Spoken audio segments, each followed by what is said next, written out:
それでは、後半は、木津ヒーローインユーの方からお届けしたいと思います。後半はですね、フリートークセッションということで、私、今、オックスフォードエンバの後ですね、イギリスに住んで、スタートアップしてるということで、いろいろ質問が来るんですよね。なんで、ちょっとそのあたりの、質問からちょっとジェフに聞いてみたいなと思うのですが、一応じゃあ、maybe we should start with brief introduction just to refresh the session. So, may I start with Jeff? So you have your MBA consulting business, and if you could just summarize that briefly, that'd be great. Okay, sure. Thank you. Thank you very much. So I've been doing admissions consulting here based in Tokyo for 21 years now. The last 14, my own company, Roah Consulting, and I mostly focus on MBA, about 80% are MBA, but the rest are other master's programs, public policy, public health, law, and I help my clients with everything from their essays, interview preparation, in some cases prepare them for TOEFL or IELTS test, resume. Even after graduation, I've been working with a lot of clients who, for preparing for job interviews, job applications, and also reviewing some of their school papers while they're just proofreading to kind of help make sure that their papers are up to standards. And so most of my clients are Japanese, although I've had a few non-Japanese clients that are mostly based in Japan. And I do my counseling in English because I think that's important for my clients to get used to English language environment. And over the years, I've had over close to 500 of my clients get accepted to graduate schools. So this year I should go over the top over 500. So I'm pretty excited about that. And I like doing it because I like working with people like you, Akiko and Hiro, with interesting backgrounds. I learn from my clients, and so it's a fun process. It's like a teamwork, working together on a consulting project. So I enjoy what I do very much. So, and Great. thank you for inviting me to be here today. Thank you for being here. And you just had your anniversary, right? 10th in the business or more? I've been 14 years now. In- 14 years. Next March, it'll be 15-year anniversary, which will be pretty exciting. Yeah. Oh, so the one I remember from your 10th was 4 years ago. Oh my God. Yeah, time flies. Okay, great. So Hiro-san, you and I both studied in Oxford in MBA. You graduated earlier than I did, right? So if you could just summarize your brief introduction, that'd be great. Okay, thank you very much. そう、日本語で私の方は話させていただきたいと思います。私はですね、会計士として働いていてですね、最初は監査法人で働いてました。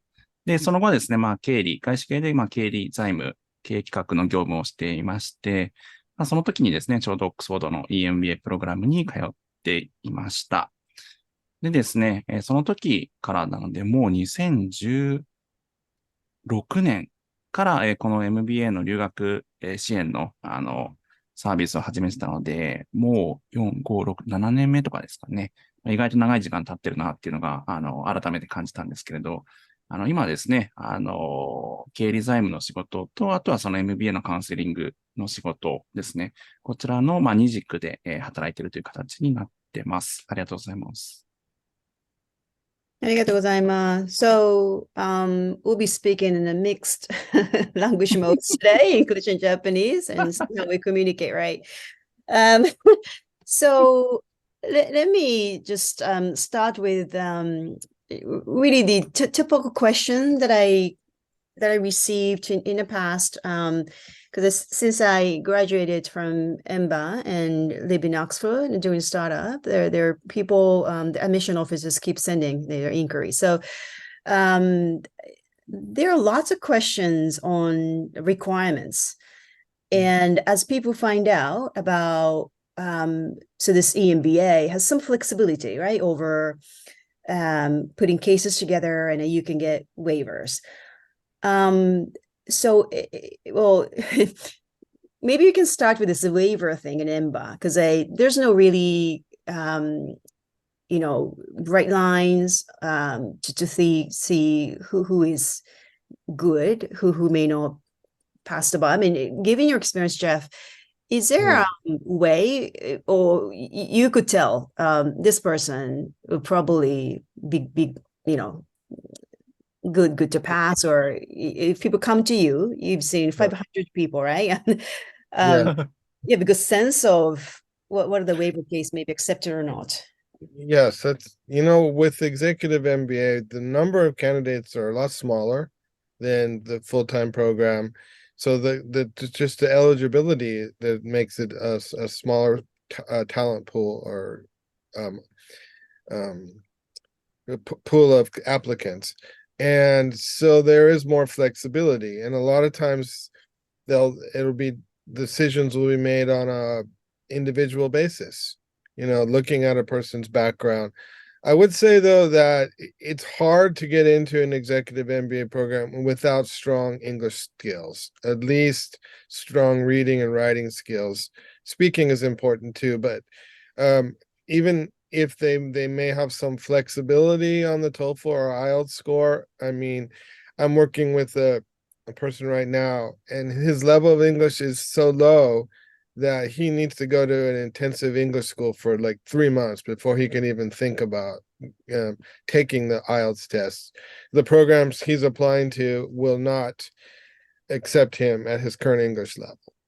I mean, so that's if you have a strong resume, a strong career performance, the things that we've talked about before, but you don't, and that's going to be a tough sell.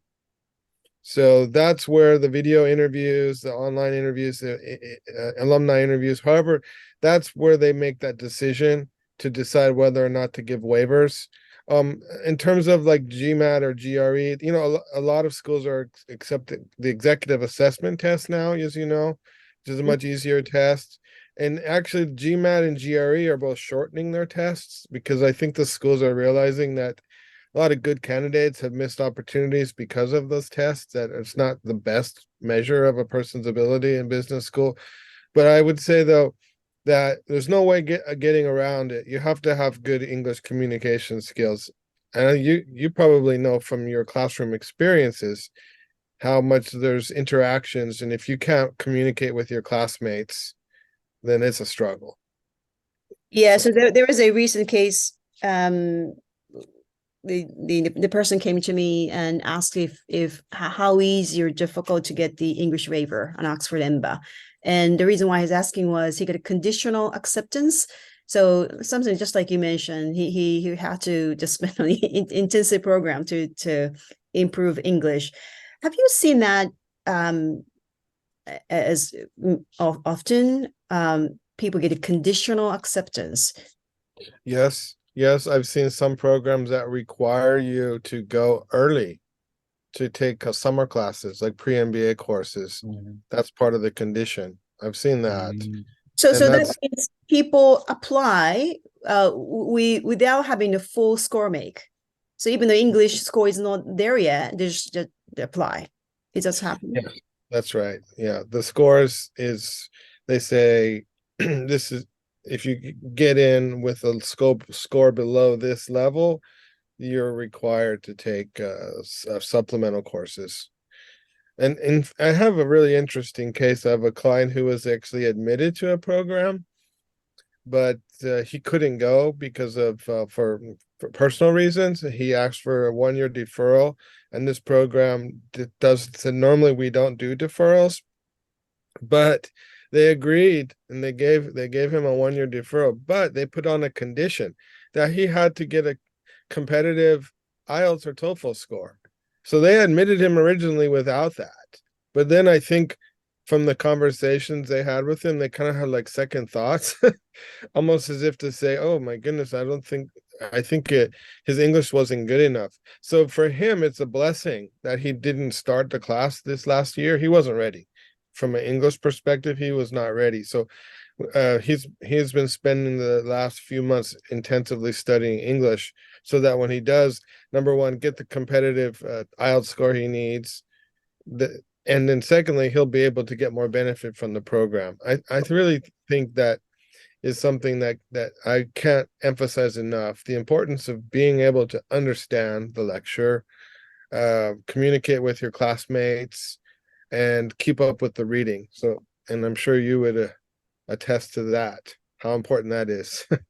Yes, it's not just really score make, right? You need to have the comprehensive ability, right, to communicate at the end of the day. Otherwise, it'd be difficult to survive the program. But you just for those people who don't know how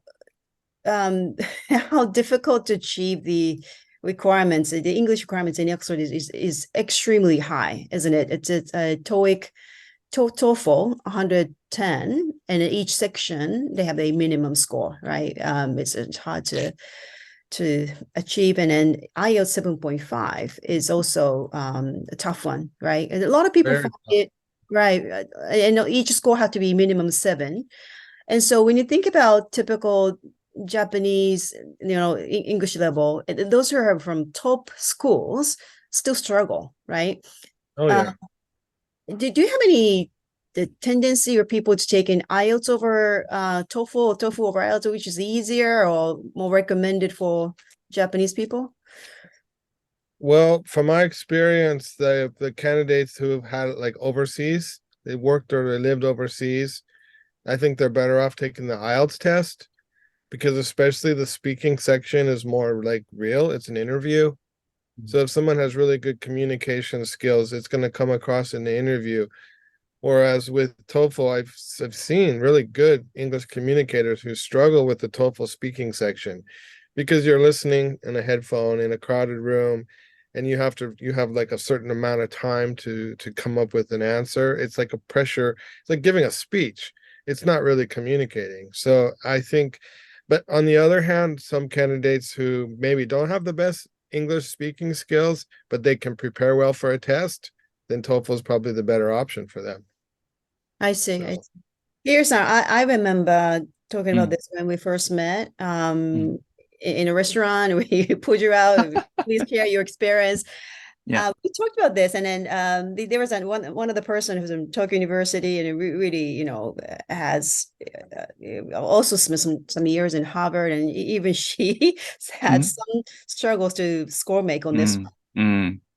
Do you have anything you can share on this such an English score make?そう、実際私はですね、英語ウェイブで入ったんですね、オックスフォードの EMBA を。で、その時の感想からいくと、意外とその EMBA に関してだけなんですけど、ウェイブは広めにいけるかなっていう感じは抱きました。で、オックスフォードの MBA はもう本当ノーエクセプションなんですね。もう本当に7.5 で各7以下だったらもう本当にダメっていう感じですね。本当にストリクト。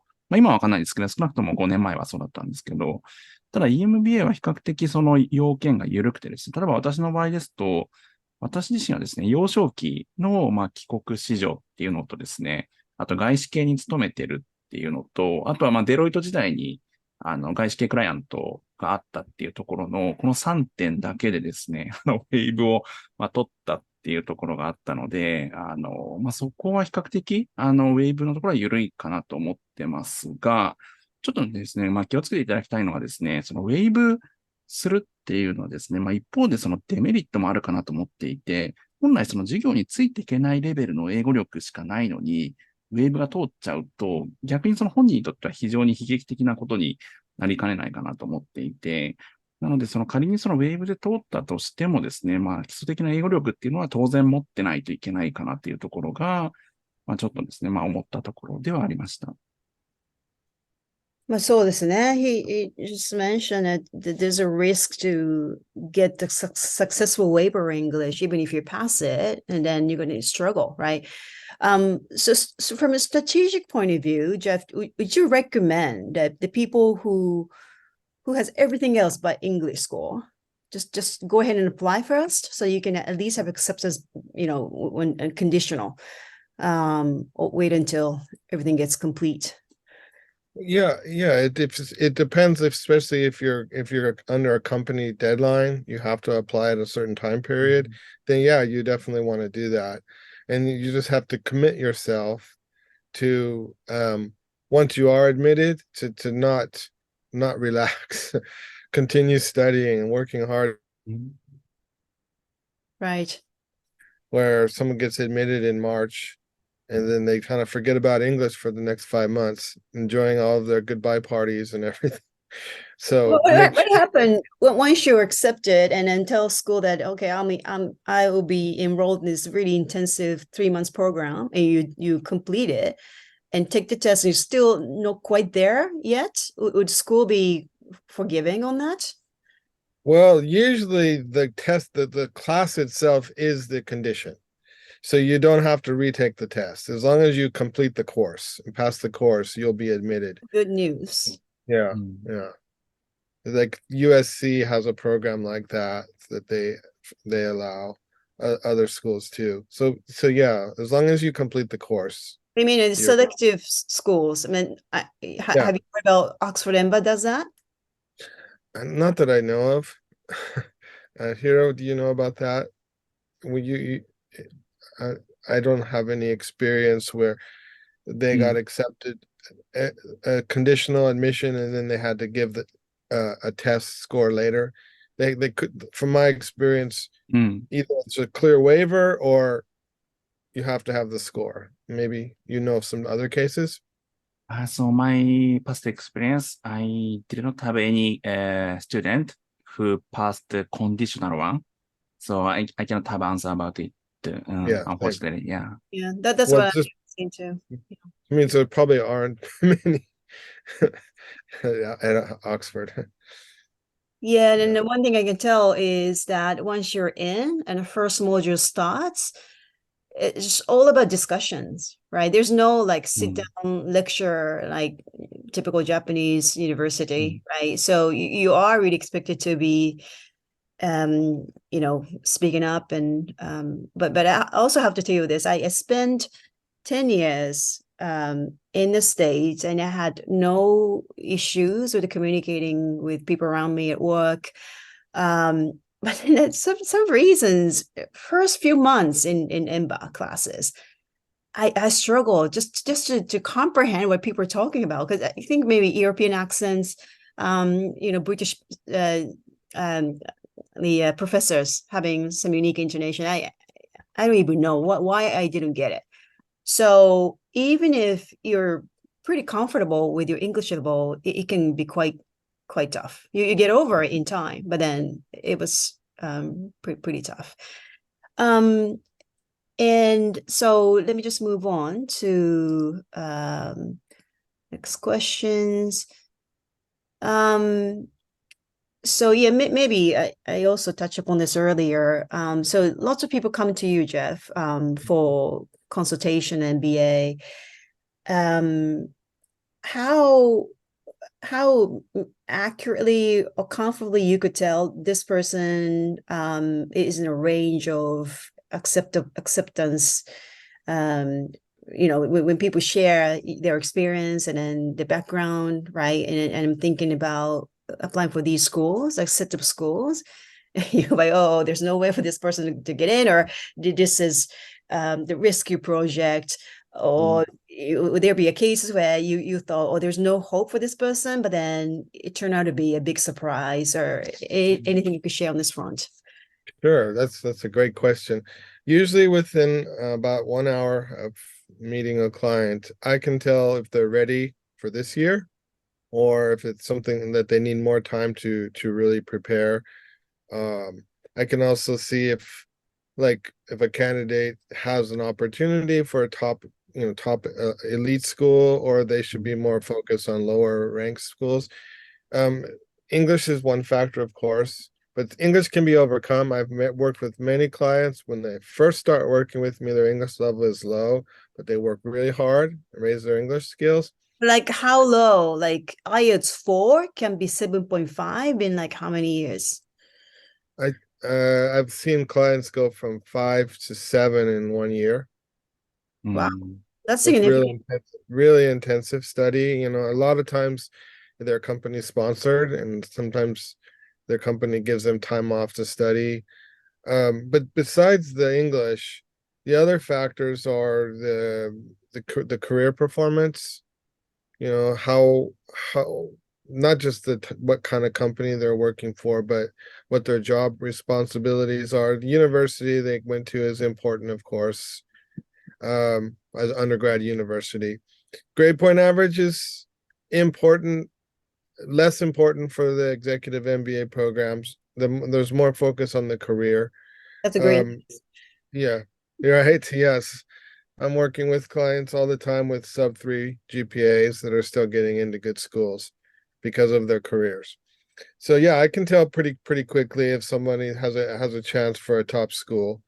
A lot of times it's also just based on their awareness, you know, of programs. That if someone just comes to you and says, "I want an MBA," what schools? Well, I really haven't started researching yet. Then that person's probably not a very serious candidate, right? If they haven't already started thinking about that. So yeah, I can tell pretty quickly if somebody is going to have a chance for a top school. That's one of the biggest benefits that we come to you, right? So I got referral from Hiro-san, right? When I was just starting to think about applying, and I was thinking, well, this person must be really experienced. And then if I come to him and show the set of schools, I was just thinking, right, in my head. Yeah. If this was telling me, okay, there's no way for you to, so that's before spending a whole lot of hours and investments, you know, just having a chat with you, you know, I think it qualify some. So one thing I never say never, you know, like if somebody really their dream is to go to an Oxford, I'm not going to discourage them from applying, but I'm going to say, okay, let's add some other schools to your portfolio. You know, let's give yourself some other options. Go for your dream school always, but also keep you know, depending on your scores, your experience, everything else, let's look at some other realistic options as well. That's fair. You can still try, and you end up having portfolio anyways, right? There's no person applying just for single school. What's the average you know, that people apply for? Like how many schools? For the executive MBAs, usually it's like 3. For the full-time MBA, it's usually around 5. That's from my experience. Those are the averages. So, you know, I consider too really seriously, right, when I apply. Hiro-san, what about your case? Totally the same. So when I applied Oxford MBA, so I applied additionally other 2 business school, and then also my candidate as well. So almost usually 3, and then mainly if people choose Europe business school, then other 2 schools also Europe. That type of tendency exists. Yeah, so you're in a luxurious business, so you didn't really consider the American schools, and more focus on. So more focusing on French or UK or like that. In my case, I spent so many years in the States, I didn't quite think about the US schools, but then Jeff convinced me, maybe we consider this, and then I did apply one other. But you know, this application process is holistic, right? So if you do the application for 5 different schools, that can really be overkill, I would say. But for example, the MBAs, yes. Yeah, because there's so many different deadlines, you know, with the 2-year, the full-time MBA, really you have 2 shots. You got the first round in October, and then you got the January deadline. So that's why you need to kind of load up. Right. With executive, you apply to the school you really want to go to, maybe one more, and then you have time if you need to apply to other schools afterwards. Okay. Yeah, I remember. So I appreciated out of the first cancellation, I came to you like with like 5 different schools, maybe 3 with focus. You really try to break the whole thing down and just reconsider from scratch. And at that time, I didn't think it was necessary. But then later on, the more and more focus on narrowing the path.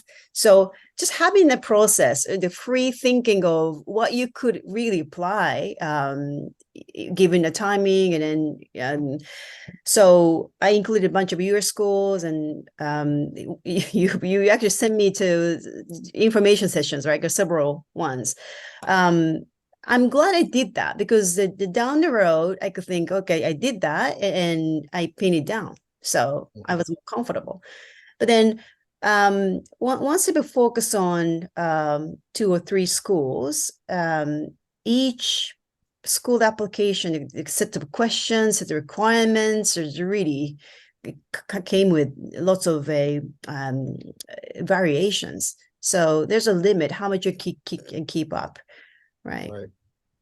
So I remember applying for this another executive MBA type, given the timing that came on, that one came in early. So it was sort of like testing ground, right? And it got the pass, and it made me feel good and more secure, and then you're ready for the real. That allows you to narrow your applications too. You apply to like maybe your second choice school early, and then after that, you just apply to your dream school. Yep. Great. So, can you talk a little bit more about the typical process, or how after narrowing the school down to like 2 or 3 your real wanted schools, how does the rest of the process go with you in your consultation? For me, one of the first things we work on is the resume. I wanted to get to know my client's background, and that process of talking about the different achievements, and I'll ask questions to learn more about it, and that helps to think about what are potential topics for essays, right? Certain achievements that are worth exploring.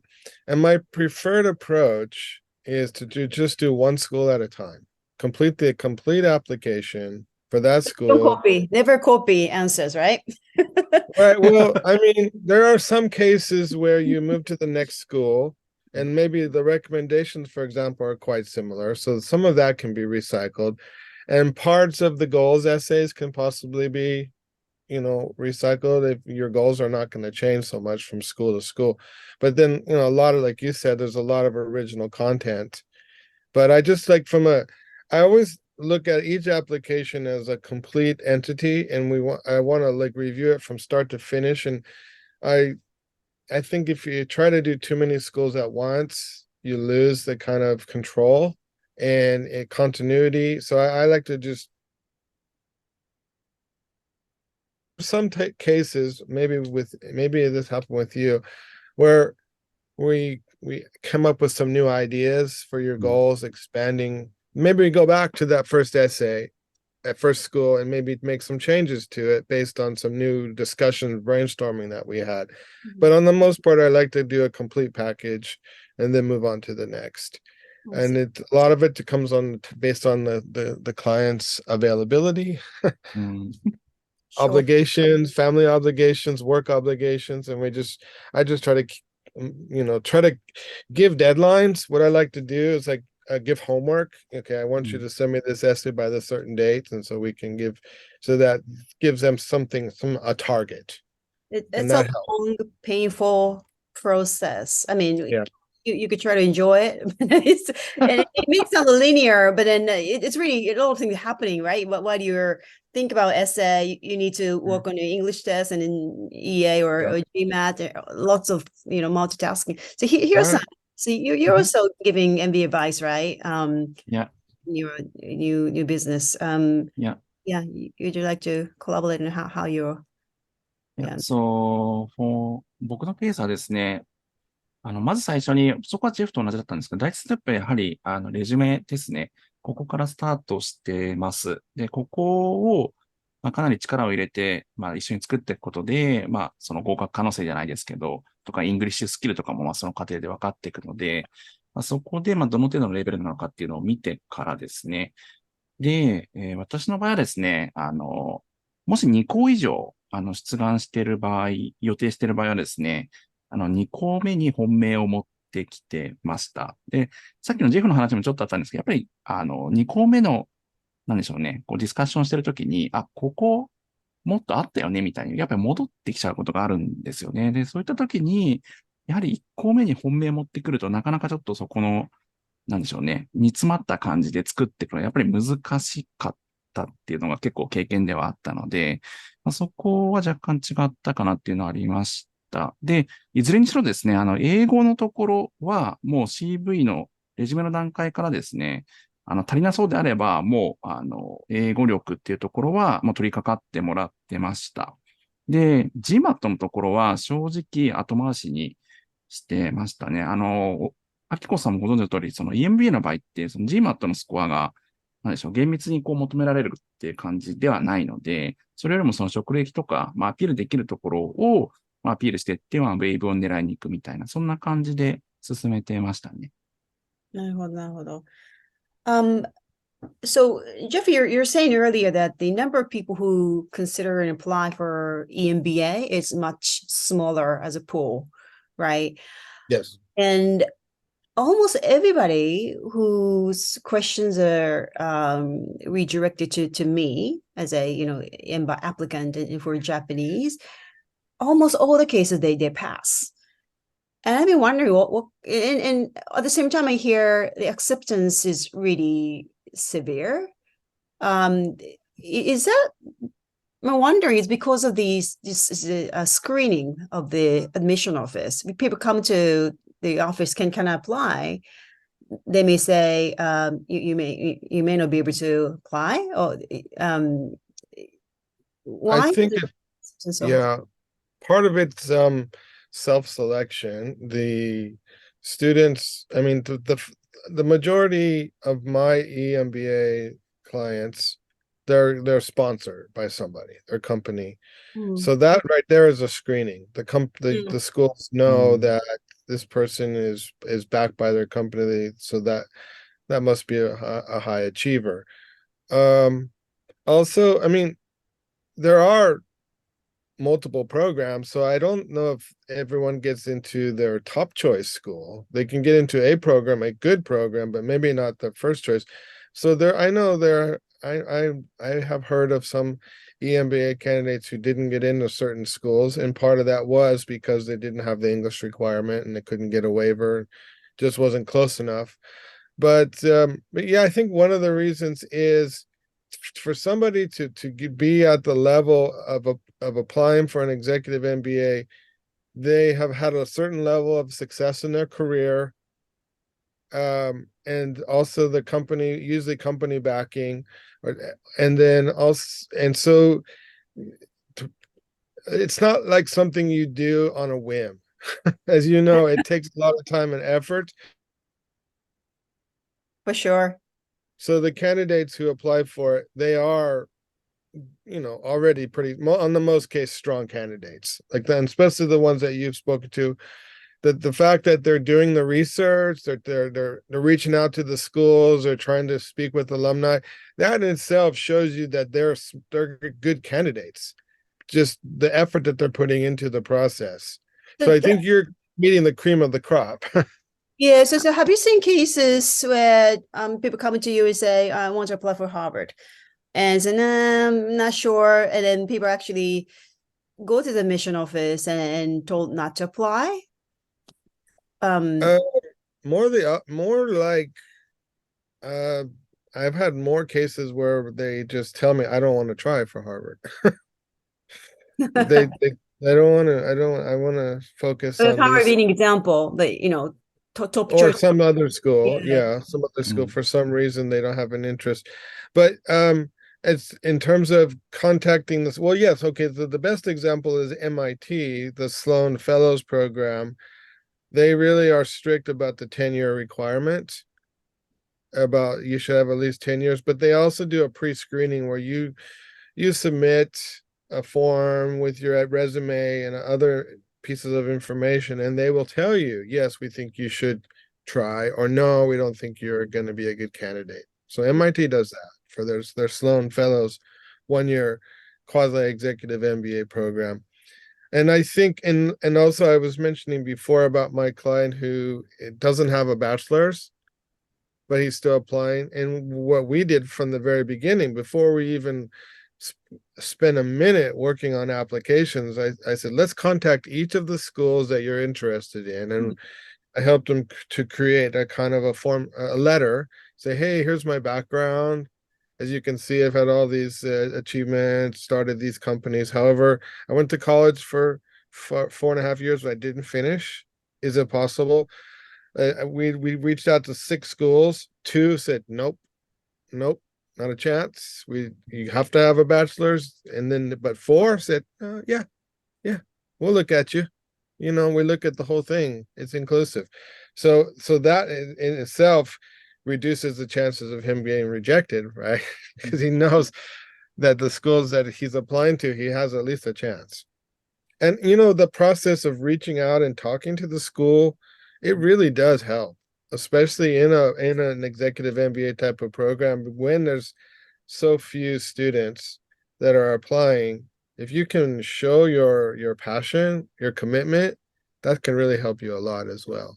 It's really a story of your life that matters, right? Because I think if you're like a pretty young age and didn't successfully do your school in college or didn't even finish it, but you had this business turn out to be a great exit. That's a great story to tell, right? For sure, exactly right. Interesting you are as an applicant, really, as an important component, I think. Totally. Yeah. Hirosan, would you have any case you could share, like interesting candidates or success case or?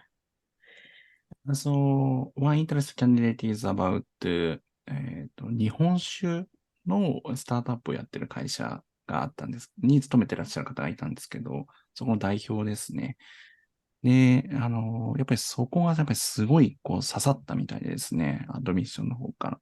なんかちらっとCV 試しに、オックスフォードの場合って CV のなんかレビューみたいなのをアドミッションの方でもやってくれて、その MBA か EMBA かをどっちにアプライした方がいいかっていうのを向こうでも教えてくれるっていうサービスがあってですね、そこにその方を送ったらですね、もうぜひ EMBA にアプライしてくれっていうのがアドミッションから来たみたいでですね、スルスルっと決まっていったっていうところがあったので、やっぱりなんでしょうね、アドミッションに刺さるポイントっていうところが、やっぱりあると、強いのかなっていうところは、その例ですごい実感したところではありましたね。Did you see the consistency between your first impression response from the mission office? I mean, your first contact to be just administration office, the people working there. They're not professors or they're not the decision makers. But then, do you think it's pretty consistent? When your first impression is good, there's a highly likelihood of you get in based on experience, either Jeffrey. That's a great question. I'd like to know the answer. Because I know some of my clients, they got turned off by the admissions people they spoke to. And the point I hope is the case is I hope that's not, that is the front facing of the school. So I'd like to know what your experience. But they're not the decision makers, right? So they're not they're not the decision makers. They're not the professors, but the schools put these people in this position. So the culture, they should share the culture. So I'm curious to know the answer to this. And then the case is a bit tricky is that regarding Oxford, so actually, I was able to recommend that person to admission. So it means that during the application process, so 何でしょう、推薦者を書くところみたいなのがあるんですよね、アプリケーション、オックスフォードの中に。で、そこで何でしょう、僕の方からも、so I privately recommend him to the admission. So I don't know how it infected to the process, so as you mentioned, but I think that that recommendation also have a good impact on not only admission but also decision maker. But just guessing, so do not know exactly how it impacted. Hmm. What was your experience, Akiko, the admissions people at Oxford? What was your experience with them?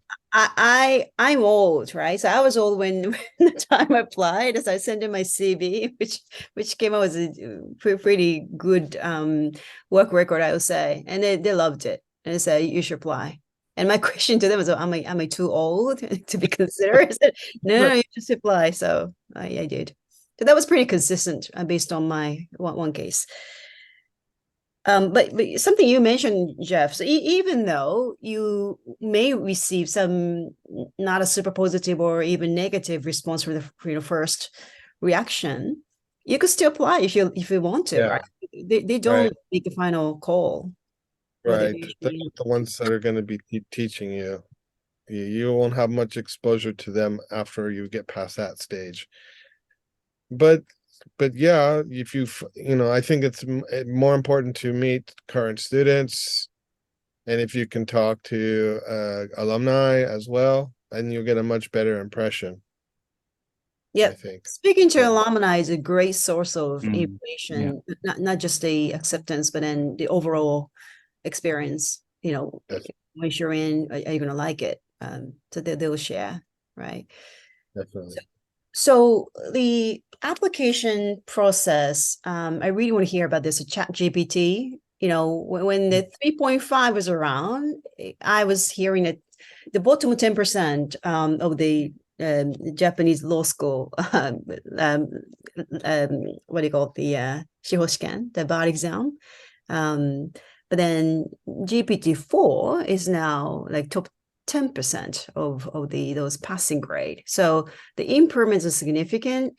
And I could almost think that if you lay out the components of the essay and just properly write the prompt into GPT, that'll spit out pretty good essay to come out.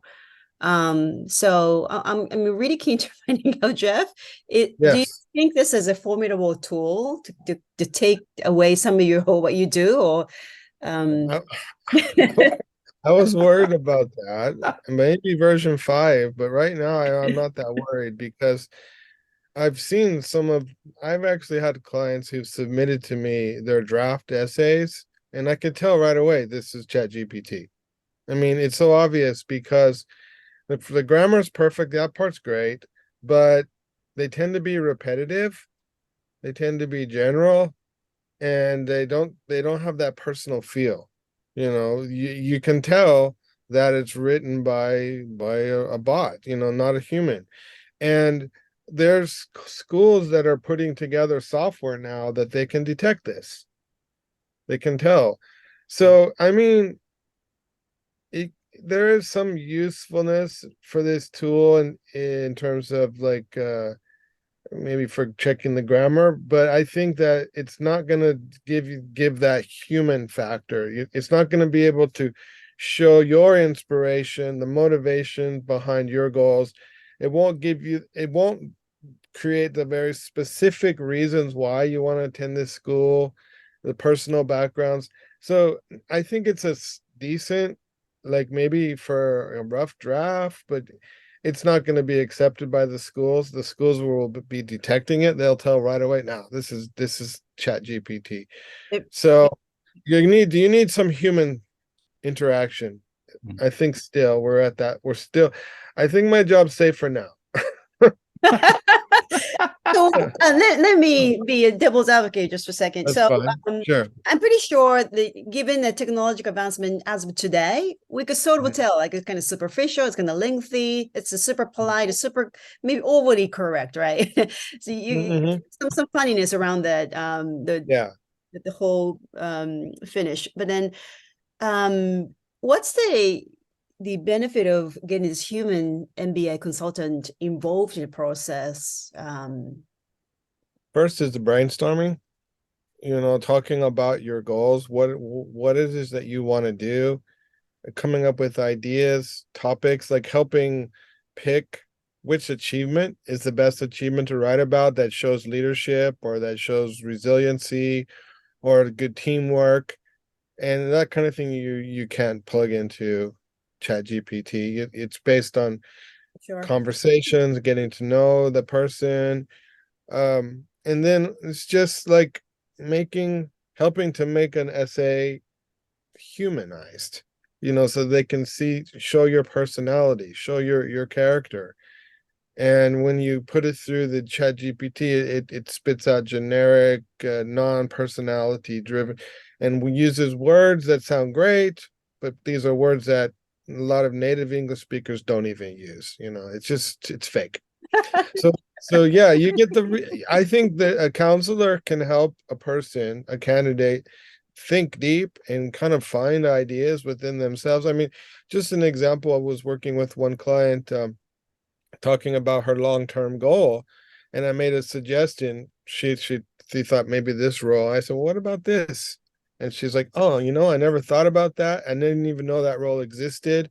And it turned out that many American companies have this role, and that it's a new trend. Some Japanese companies are starting to incorporate. It's like a chief diversity officer. I don't know if you've heard of this. So now she's thinking, this may be something I'm interested. And she hadn't thought of it. And now that's really what she wants to do, is become a chief diversity officer for her company.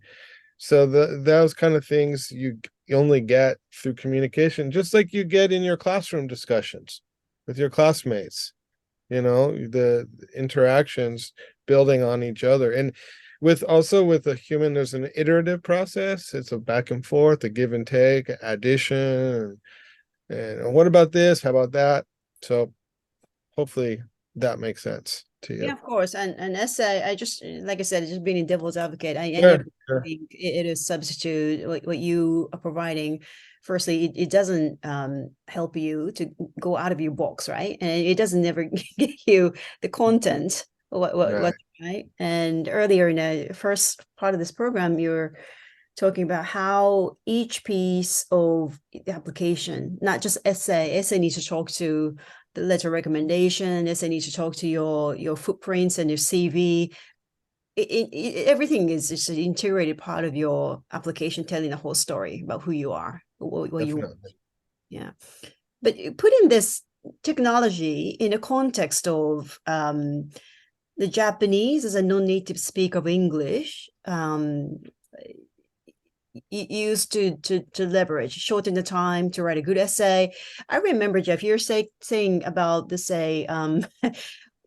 pretty good applicant trying to write essays, but he's heavily, coming from the Japanese domestic culture and background and struggling with writing essay, just in English. In such a case, I think it's a really typical case, right? People come to you, try to write things, but you have a hard time understanding what they want to express.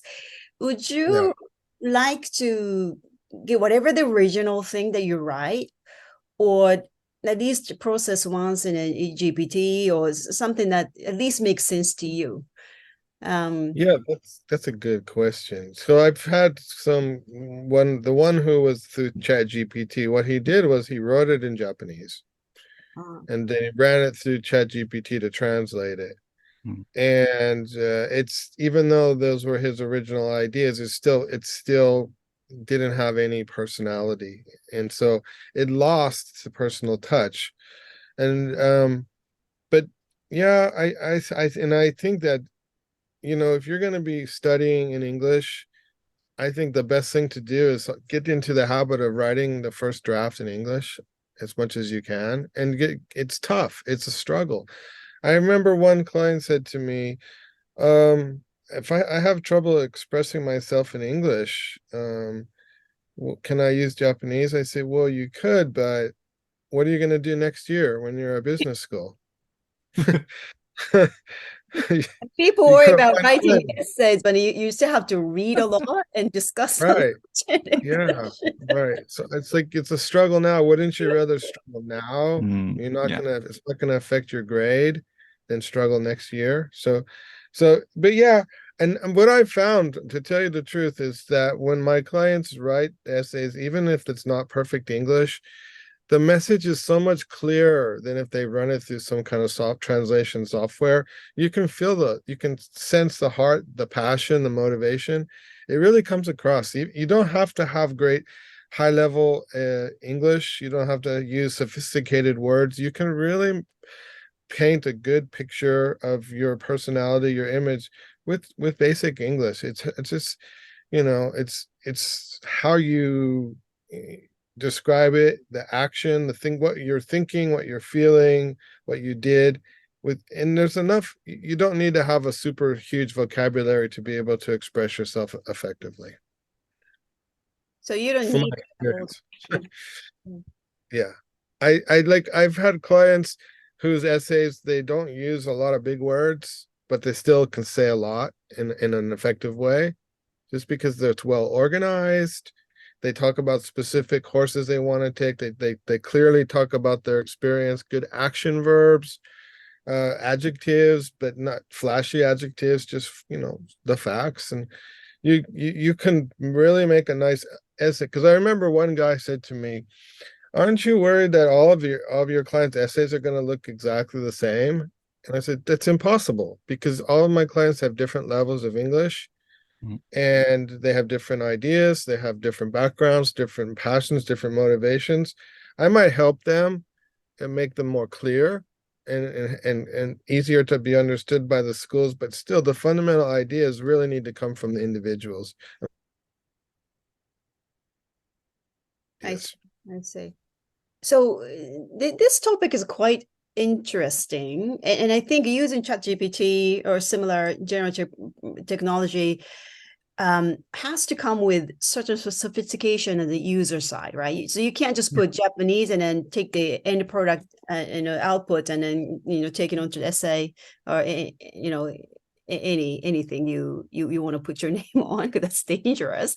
But Hirosan, as a Japanese speaker, right? Yeah.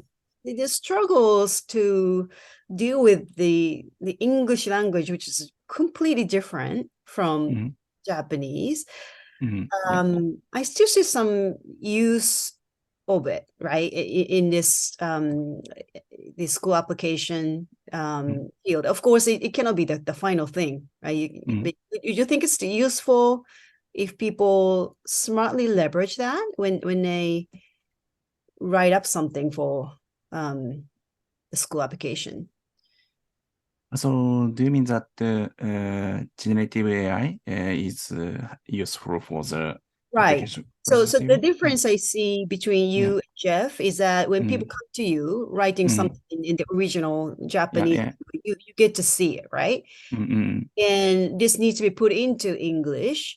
But then having that really the process thing done by machine, and you can just curate, what's appropriate, what's not. Isn't it just shorten the time to write it? Yeah. So honestly speaking, so for the efficiency, I think that it is really useful. So I think that it cuts the time for both counselor and candidate. But as Jeff mentioned, the most important part for essay is about impressive essay and CV. So it means that, of course, ChatGPT translate and something might be 60% level. So not so bad, but not so good. So means that the middle level. So if that middle level admission can pass, then it would be highly useful. But in my personal opinion, in the current level, ChatGPT it does not reach that level. So it means that, again, it saves the time, but not, how to say, completely rely at it. Yeah, it just never over stress this point that this application process is really the thought process, right? You put a lot of thinking to it. Yeah, so it just, at the end of the day, it's a written document for sure.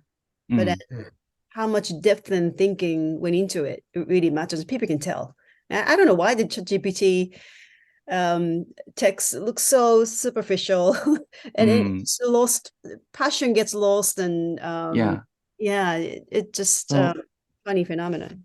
So I think that, 個人的にはですね、その理由っていうのは、やっぱりチャット GPT っていうのが50点、60点の、ある意味模範的なところを出すっていうところを、重点を置いてるところだと思ってるので、要は MBA とかのそのアプリケーションプロセスでも要求されるような印象的なっていうところをチャット GPT にさせるっていうのは多分難しいんじゃないかなと思うんですよね。要は英作文で60点の出してこれるが、受かるための、エッセイ書いてくださいって言ったとしても、結局受かるエッセイって何なんだっていうのが多分チャット GPT にはわからないっていうところがあるのかなと思っていて、逆にちょっと個人的に懸念してるのが、今は絶対できないんですけど、合格者の MBA、EMBA のエッセイを大量に取得して、で、チャット GPT にいわゆる機械学習として覚えさせて、これは落ちたやつ、これは受かったやつっていうのを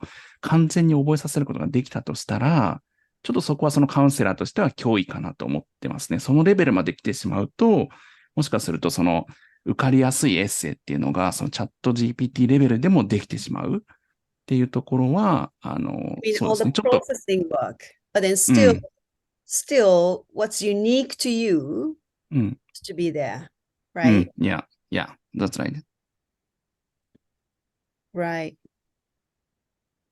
Okay. Is there anything left to be discussed on this topic, ChatGPT? Well, I just say the schools are getting smarter. They're going to detect it. So be smart, and also you're going to still have to do well in the video. A lot of schools are requiring video essays and interviews. So I think Oxford and Cambridge specifically banned the use of the generative AI technology on schoolwork. So that's important to know, right? Even though it's available, you maybe shouldn't be using it. Because then immediately that could be treated as a cheating. Right. So the last topic I have is the environment on this studying abroad, right? So yen is not super cheap. Inflation pushing the cost up. When I was thinking of this MBA, EMBA application 5 years ago, it was completely different. Of course, there was pre-COVID and everything. I've been curious to learn just a general term. What's the trend on the foreign school application? What people want now? Is it application trend declining or increasing? If you could share any latest on that, maybe Jeff. Yeah. Okay. Thanks. I've noticed I had last year two really unique candidates. One, she applied to a business school in Denmark because that's where she did her exchange as an undergrad, and she loved it there. And her husband had the kind of job where he can work remotely. He was in IT. And so they decided not only to go there to get her MBA, but to stay there. They wanted to live there. What's the teaching language? Is it English? They teach in English. The program teaches in English, but she's also studying Danish. So because she's plans to live there. But yeah, the program's taught in English, and it's much more affordable than US schools. And it's 1 year. And another candidate, he was actually could have been sponsored by his company, but there's certain schools that he had to apply to, but the school that he wanted to apply to and the country where he and his wife want to live in the future is Australia. So he quit his company, applied to a business school in Australia, and his wife and their kids are living there now.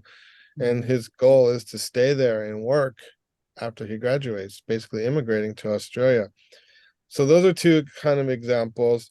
The other thing that because of COVID, so a lot of schools started switching to hybrid programs where they're almost similar to the executive MBAs, where you do a lot of studying from your home or you don't, and then you go and you travel for sessions, so you can continue working and you can negotiate with your company some support.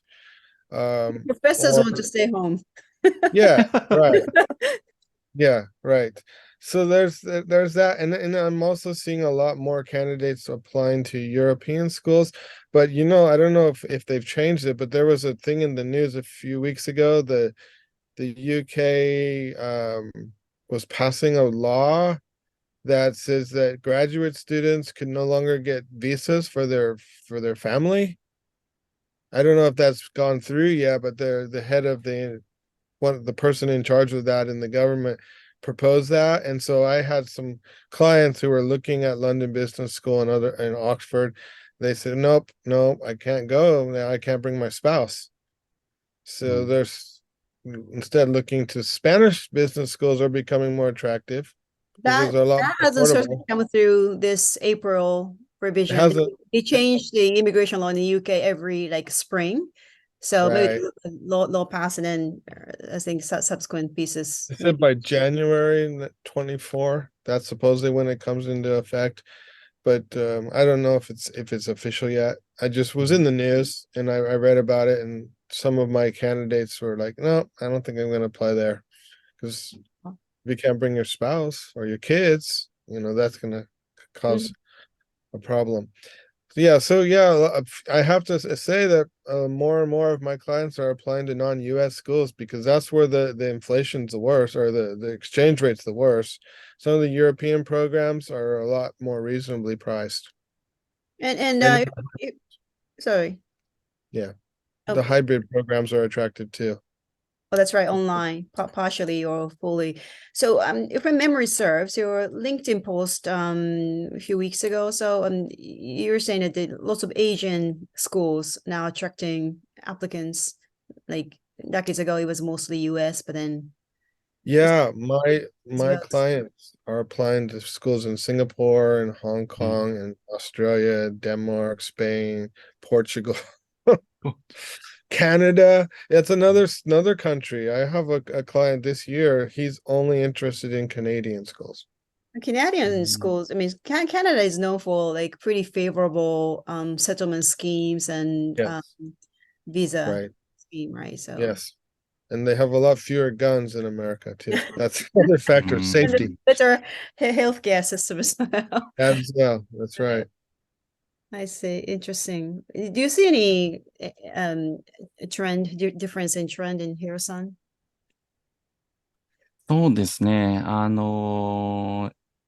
はりですね、最近問い合わせ自体は多くなってきてます。やっぱりポストコロナで、やはり留学にもう一回目を向けようっていう方が増えてきたのかなと思ってますが、一方でですね、同じような形で質問が多いのが、やっぱり学費のところですね、ファイナンスのところで、やっぱりその奨学金とかどういうのがあるんですかとか、学校でどのくらいそういうのをアクセプトできるのか、されるのかとか、そういったところの問い合わせも結構来てるので、やっぱりその円が弱くなってるところっていうところの影響がやっぱりすごい出てるのかなと思ってますね。ちなみにオックスフォードもですね、EMBA ちらっと試算したらですね、僕の時、2017からですね、約2倍になってました。渡航費込みでですけど、なので、やっぱりちょっと、なんでしょうね、ファイナンス、元々 EMBA 学費高めではありましたけど、ちょっとそこをやっぱり、難しくなってきてるのかなっていうところは感じてますね。Right. So not just exchange rate, but then tuition fees, program fees. It itself, yeah. Getting high. Right. And your schools would be probably stay as the most expensive and followed by Europeans. But Europeans programs are typically shorter, right, than the US schools. So the way you save money. Yeah. Less time away from work. Right. So on this, given some light on this cost aspect as investment, right? always say, so if you see this as the pure tuition, I mean, education is quite expensive, even if non-US places, right? But then in Japan, people talk a lot nowadays about population declining and aging.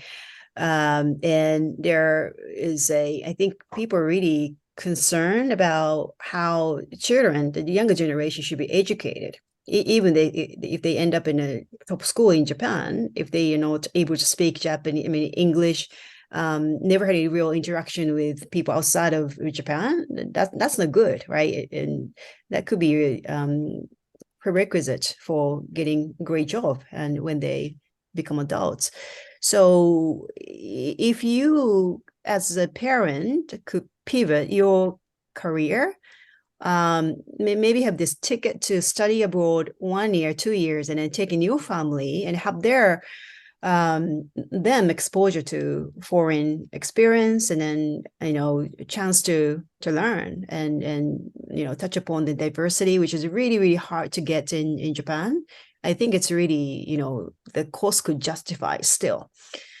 And Jeff, just interesting, you talked about this UK maybe deciding not to bring your dependent and his spouse, but then in a country where it's still possible, I think it's a great opportunity to just bring your family and make this as a whole family experience.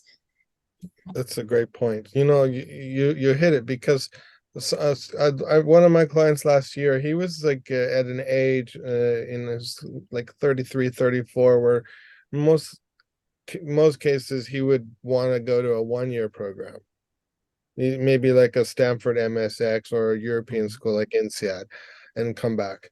But he wanted, for the sake of his kids, he wanted to go for 2 years. So he applied to a 2-year program so that his kids could go to the local, really good public school. And I actually helped him find a good area to live. I did research of the school districts, the rankings of the schools, and he found a nice townhouse in a nice, safe neighborhood, really good schools for he and his wife's 2 kids. And now they're going to be going to a public school, a really good public school, for 2 years. So it's just like you said, it's a much cheaper than going to the Tokyo International School, right? The American school. No, no expensive. It could be cheaper solution after all. Right. Absolutely. Yeah. So yeah, I think we're top of the hour really. Maybe we should spend the last few minutes on talking about the benefit of using your service, really MBA consultation. We went through a number of things earlier, but then maybe you could give a final pitch on how you could help the audience. Both of you now you two are in MBA consultation. Okay. Yeah. You want to go first? Okay, me first? Okay. Sure. So, ありがとうございます。あきこさん。私の、サービスの特徴としてはですね、やはり個人に寄り添ってですね、しっかりと、受かるアプリケーションを作っていくというところに、強みがあると思っているので、ぜひですね、EMBA、MBA ですね、考えられている方いらっしゃったらですね、一度初回無料サービスなどもありますので、ぜひですね、コンタクトいただければなと思ってます。会計士としてですね、ファイナンスの観点からもですね、アドバイスできると思いますので、そのあたりもですね、気になる方いらっしゃれば、ぜひお問い合わせください。Thank you. I'm putting your link to the note below. And Jeff? Thank you. Thanks to Akiko and Hiro for giving me this opportunity to participate. It's been a really interesting discussion. And I've enjoyed it. And as far as my services, basically I'm a full service admissions consultant for all types of graduate programs. Anything that requires an essay, a resume, interview, online application in English, I can help. And so I like I take a kind of holistic approach to helping my clients. It's full service, and basically walk them through step by step to help them through all of the obstacles leading to success. And I love my job. I love helping people. I love working with people because the candidates who come to me are already motivated, just like the two of you. And that's the kind of people I like to work with, that are really chasing achievements, working hard to improve themselves.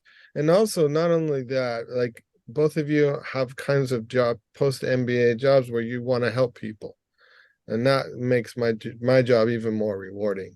Working with people like you. I have clients who are working at the World Health Organization, UNICEF, some NPOs, and or working for companies in renewable energy. So I really like having a small role in helping people help others. So I guess that's the best way of describing why I do what I do, because it's fun. I enjoy it. I like helping people, and I like what they do when they finish their studies. So again, thank you for this opportunity. It's been really enjoyable for me. I really appreciate it.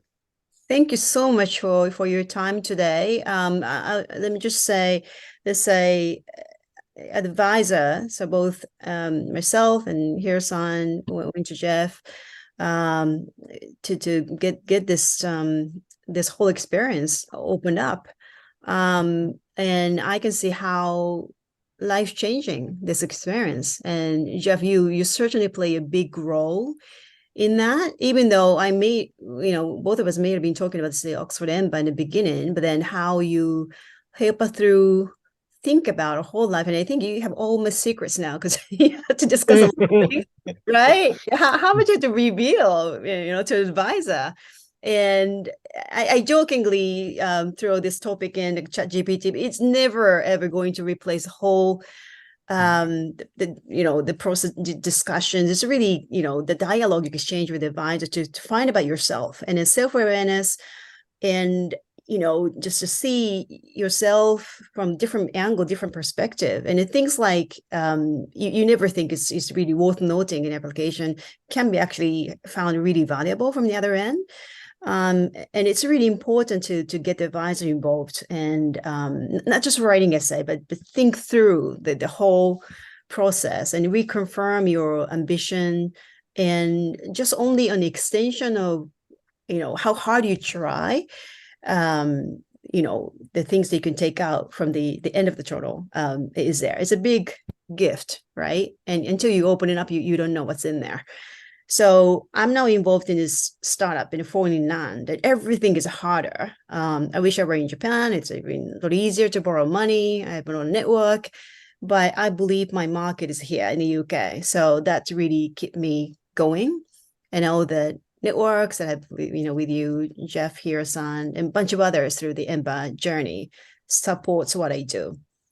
And it's a lot harder to keep trying, not knowing whether I'm even going to be successful or not. I may just end up losing lots of money.